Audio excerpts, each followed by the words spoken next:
As Stanley lifted his bucket, he felt a connection to all buckets everywhere. This adventure, he decided, was for all of them.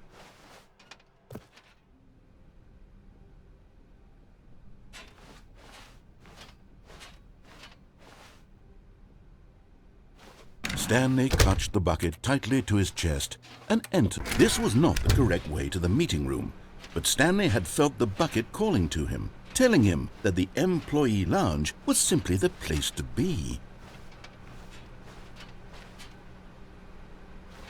And here it was. Had the bucket turned out to be correct? Was this better than the meeting room?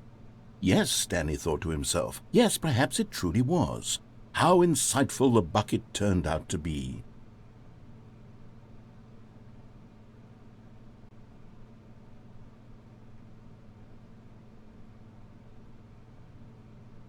Truly, being here with the bucket was a grand adventure.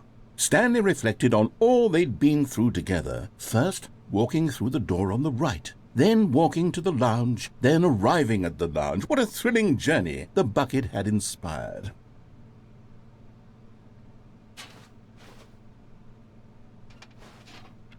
Perhaps this was where the bucket... But finally, the bucket was done being in the lounge, and they took the first open door on their left to get back to business. And so the two of them detoured through the maintenance section and walked straight ahead to the opposite door.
Coming to a staircase, Stanley and the bucket walked upstairs to the boss's office.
Stepping into his manager's office, Stanley was once again stunned to discover not an indication of any human life. Crushed by the weight of this revelation, Stanley may have broken down into an emotional dumpster fire if not for the soothing presence of the bucket. Even now, in his darkest of hours, did the bucket's warmth and guiding light pierce the dark clouds of confusion and chaos. It would be with him always. The bucket would, and he knew it. The two of them were inseparable.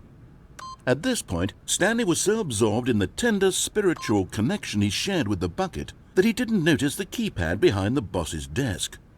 Nor in his bliss of simply being near the bucket did he have any notion that the PIN number for the keypad was 2845.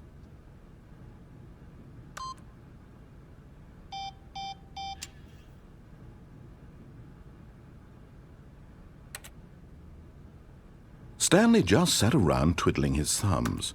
Trying to input anything on the device was useless, since he could never possibly know that the combination was 2845.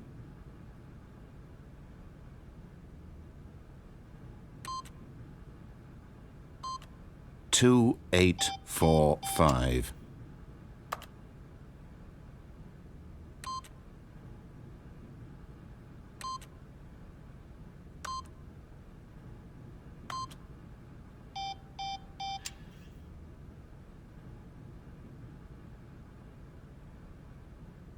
Forgot, but it turns out that the panel's emergency override kicked in, and the door just opened all by itself, and Stanley got the hell along with the story. Well, whoop-de-doo.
Stanley and the bucket walked straight ahead through the large door that read, "Mind Control Facility."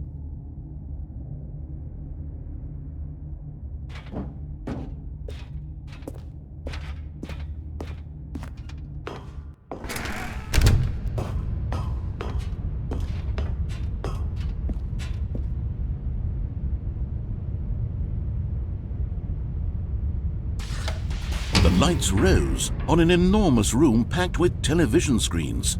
What horrible secret did this place hold? Stanley and the bucket both wondered to themselves.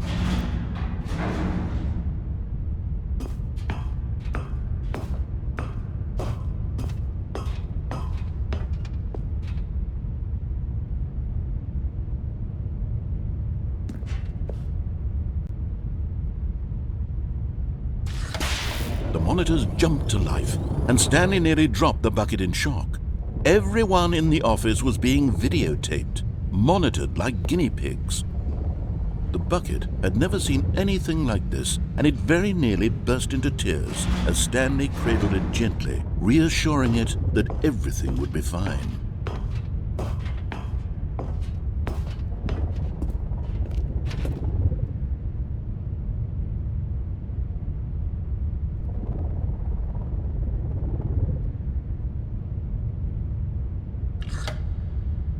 Was the bucket under the mind control facility's influence as well? Had the bucket been told to do things it didn't wish to do? What kinds of things does a bucket want to do or not want to do in the first place? These questions raced furiously in Stanley's feeble mind.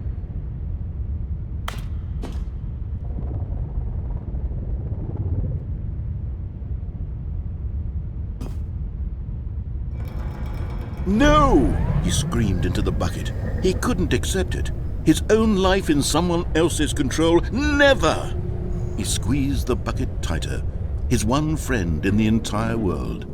At this point, he could trust no one except for the bucket.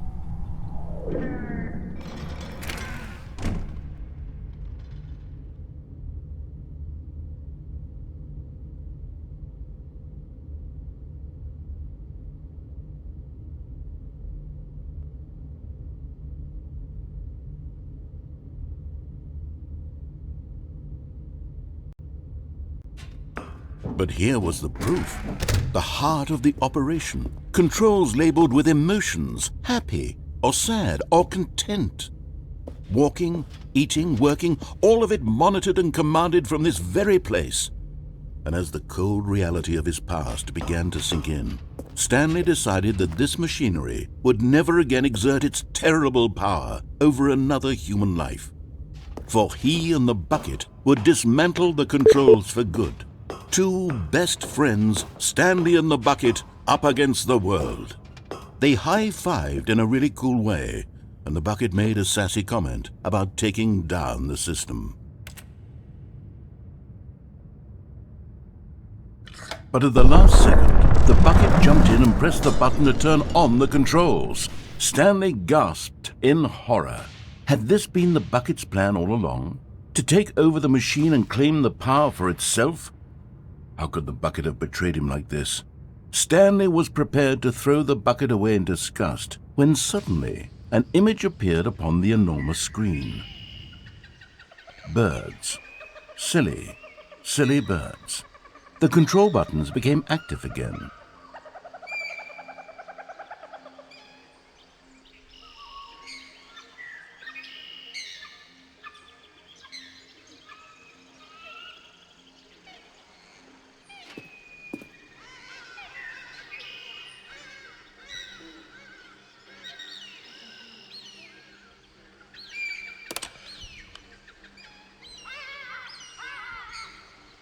Stanley flipped through one video of silly birds after another, and then it dawned on him.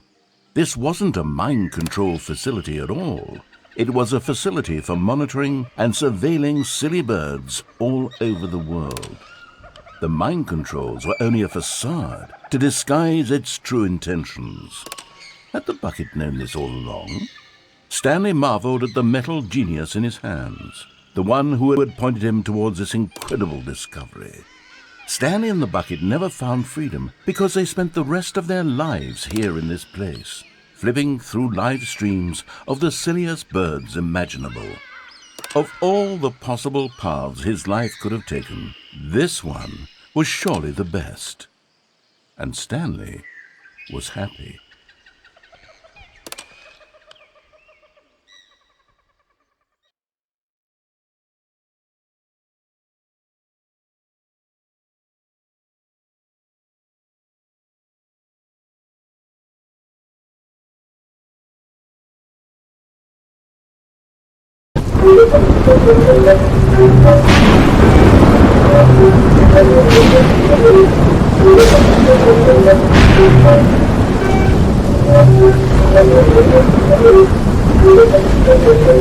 Thank you.